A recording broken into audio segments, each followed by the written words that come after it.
Bayangan di cermin. Malam itu, Andi pulang larut dari tempat kerjanya. Jalanan sepi dan hanya ada lampu jalan yang berkedip-kedip, seolah kelelahan menjaga malam yang gelap. Saat tiba di rumah, Andi merasa ada yang aneh, tapi ia mengabaikannya. Mungkin hanya karena ia terlalu lelah, pikirnya. Andi masuk ke dalam rumah, meletakkan tasnya di meja, dan langsung menuju kamar mandi untuk mencuci muka. Begitu ia menyalakan lampu di kamar mandi, cerminnya berkabut, seolah seseorang baru saja mandi air panas. Andi mengerutkan kening. Ia yakin tadi pagi cermin itu bersih. Ia mengusap cermin itu, dan tiba-tiba merasakan sesuatu yang dingin menyentuh tangannya. Tapi tidak ada apa-apa di sana. Dia memandang ke dalam cermin dan melihat bayangannya sendiri. Tapi ada yang tidak beres.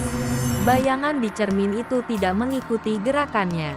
Saat Andi menggerakkan tangan kanannya, bayangan itu tetap diam. Jantung Andi berdetak lebih cepat. Ia menatap lebih dalam ke cermin, dan bayangan itu perlahan-lahan tersenyum. Senyum yang menyeramkan, yang membuat bulu kuduk Andi meremak. Dengan panik, Andi mundur, tapi bayangan itu melangkah maju, mendekati permukaan cermin. Seolah-olah ia ingin keluar dari cermin itu. Andi terpaku di tempat. Kakinya terasa berat seperti batu.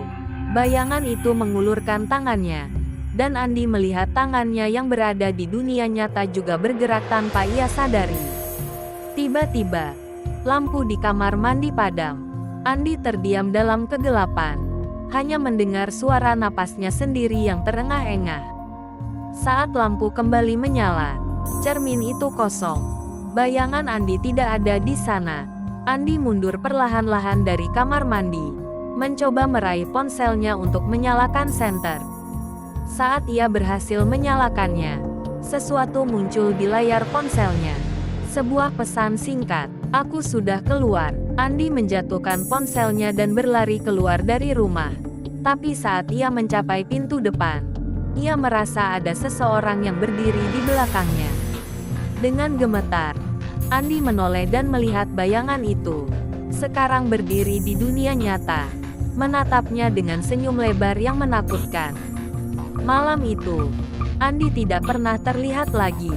Rumahnya tetap sepi, tapi setiap kali seseorang mencoba menyalakan lampu di kamar mandi, mereka akan melihat bayangan seseorang di cermin, tersenyum. Dan senyumnya semakin lebar setiap kali dilihat.